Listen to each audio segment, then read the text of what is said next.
The third season has finally gained momentum, and this season has started providing answers, more than I expected. By the end of the 10th episode, we were introduced to one of the main antagonists, the King in Yellow. An elderly man in a strange yellow outfit possesses claws and strength similar to those of the monsters, but freely roams the forest in broad daylight. Clearly, he's smarter than the monsters, and it's obvious he isn't one of them. He has emotions.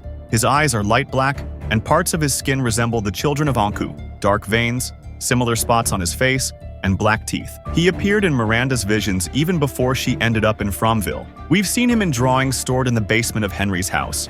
Incidentally, there's a portrait that will appear in the 4th season, but it differs from what we've already been shown. Based on Julie's reaction, one thing is clear. In her previous time travels, she never encountered the King in Yellow. During a conversation with Jim, it becomes evident that this man was the one speaking to him over the radio. He warned Jim not to dig the pit, but Jim didn't listen. Plus, his remark during the dialogue, "Any knowledge comes at a price," is noteworthy. I believe this entity ranks higher than an ordinary monster, and he's the one controlling the cycles of repetition. If something deviates from his intended path, he is compelled to intervene. The woman in the kimono and all the monsters follow his orders. He is the one restraining Martin. I hope you understand that Martin is not an ordinary person either.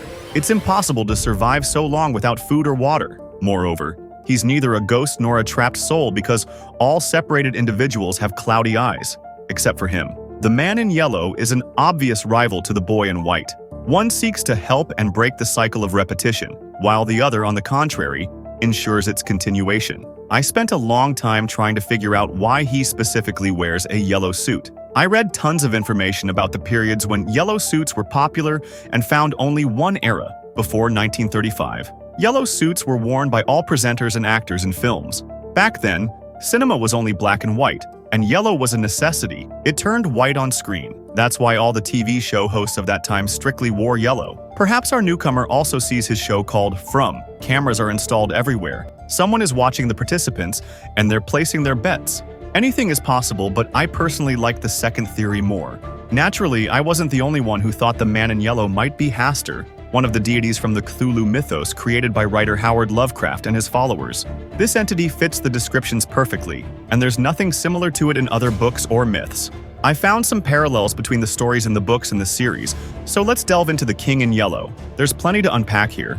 Hastur is first mentioned in the works of Ambrose Bierce, but he was developed in greater detail by Chambers and Lovecraft. I started searching for answers in their works and, unsurprisingly, found many similarities with the series. Let me start with the most fascinating aspect, the city of Carcosa. This is a place from which there's no escape, a city of ruins where the line between reality and illusion blurs.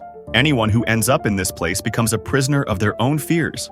The city's main purpose is mental destruction, driving people to a state of complete madness.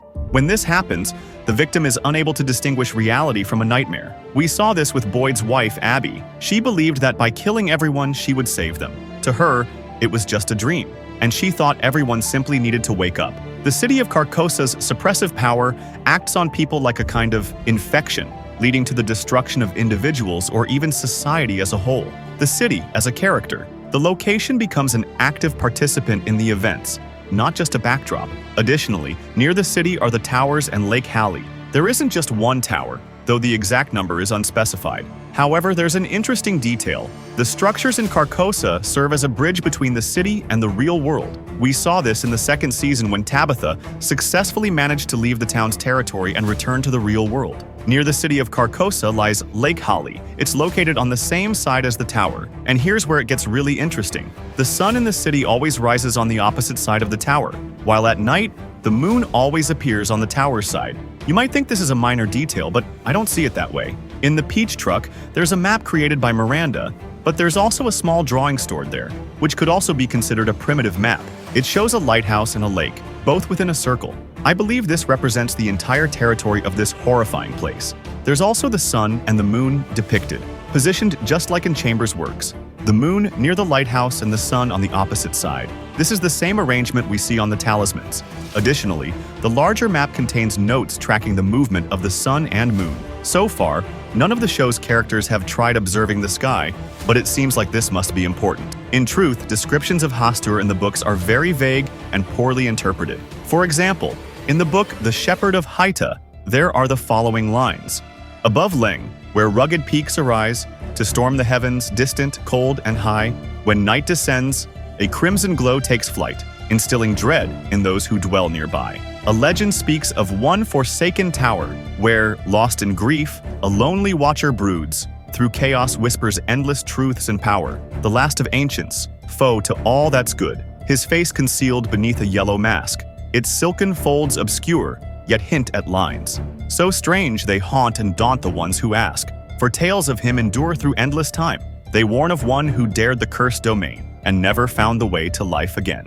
Ambrose Bierce described Hastur as living in a lighthouse, while Howard Lovecraft later referred to it as a black tower. So, where the truth lies is unclear.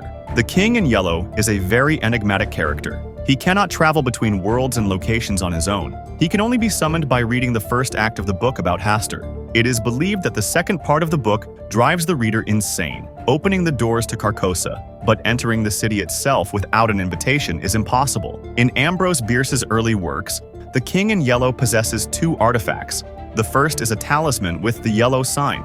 It's often depicted as a small object carved from stone, bearing the impressions of a mysterious symbol. This strongly resembles the stone talismans from the series, which repel monsters. Hastur uses the stone artifact to summon people to the dark city of Carcosa. There is no other purpose for the talisman. The second artifact is a torch.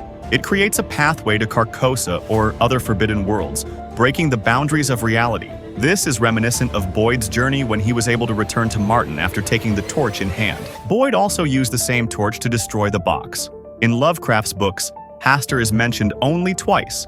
In the stories, The Whisperer in Darkness and The Haunter of the Dark. But there was another American writer who continued Hastur's story, August Derleth. This author added a lot of his own ideas to Hastur's lore, but the most mysterious one is the power of the Madness Aura, controlled by the symbol of madness. This symbol also appeared in the series. Jade drew it in his journal, and here it is. It was seen in Victor's drawings and in many other places. Beyond this, I didn't notice any obvious parallels between the King in Yellow and the series. That's because I've only read part of the books about this entity. However, I'm sure there are people among you who are more familiar with the works of Lovecraft and Bierce. If it's not too much trouble, please share in the comments what you know about Hastur, especially anything that overlaps with the series from. I hope you understand that the King in Yellow doesn't actually exist in the series. This story strongly resembles the one about Dr. Mabuse, and you probably already know my theory about Mabuse. It became very popular and is being discussed across all platforms, including various websites and forums. I'm thrilled that you liked it so much, but I'm less happy that many creators of other YouTube channels fail to credit the original source of the theory. The King in Yellow, like Mabuse, is unlikely to appear in the series. We're being deliberately given false hints to mislead us.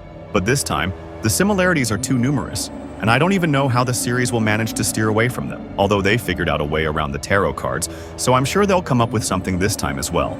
And I think they've already come up with something. I hope the creators of the series had a plan from the very beginning. You've probably all noticed by now how strangely the monsters are dressed. There's a cowboy, a bride, a baseball player, a cheerleader, and Smiley. There must be some sort of pattern or reason behind their outfits. Plus, some monsters always appear in pairs. The cowboy is always with his lady, and during the Smiley ritual, they were also arranged in a specific order, male and female, all standing in pairs. Randall on the bus told Boyd that the monsters have their own habits, and one pair always sits by the pool. Throughout the series, we've been shown playing cards, mostly from a starter deck. When Tabitha entered the real world and visited Victor's father, Henry, he showed her the children's room. On the shelf, there were two games. One was a card game called Old Maid, and the other was a board game called Tiddlywinks. Unfortunately, I didn't notice this myself. It was pointed out by a very observant Reddit user, so I'm letting you know it's not my original discovery, but I'm going to develop this theory further. Now, the game Old Maid dates back to the 1930s. The deck of cards has changed over time, but that's not the important part. The rules are simple. Each player must exchange cards until they've matched all the pairs, man and woman. There are 12 possible moves, and we know there are 12 notes in an octave. But the most mysterious part is the illustrations on the cards. They include all our monsters: the milkman, the cheerleader, the cowboy, the bride, the ballerina, the gentleman, the nurse, the maid, and even a red-haired guy named Harry, who looks strange. This can't possibly be a coincidence. It turns out that Victor is the reason for the monsters' appearances. He imagined them this way. Most likely, all children have the ability to influence this town with their imagination. A long time ago, the children of Anku created the tree. But what if every child is capable of bringing something new? something of their own, into existence. And there aren't many children in Fromville. Right now, we only have Ethan. This could explain all the oddities in the town. There's a pool and a motel sign, but no actual motel. There's electricity in the houses, but no wires or power sources. Children know that flipping a switch turns on the light, but they have no idea how it works. It's just there. So it's possible that the entire town of Fromville operates like a child's imagination. You might say this is just another coincidence or an insignificant detail, but you'd be wrong. Every small detail matters in this series. Here's a simple example. When Fatima found out she was pregnant in the second season, a pendant appeared on her neck. At the time, I didn't pay much attention to it, but it closely resembles Rosemary's pendant. If you've seen Roman Polanski's Rosemary's Baby, 1968, you know that poor Rosemary became a pawn in a ritual. She was given a pendant by satanic cultists, and she was meant to bear the devil's child. During her pregnancy, she experienced terrible pains, couldn't eat normal food, and found raw liver far more appetizing than fresh vegetables.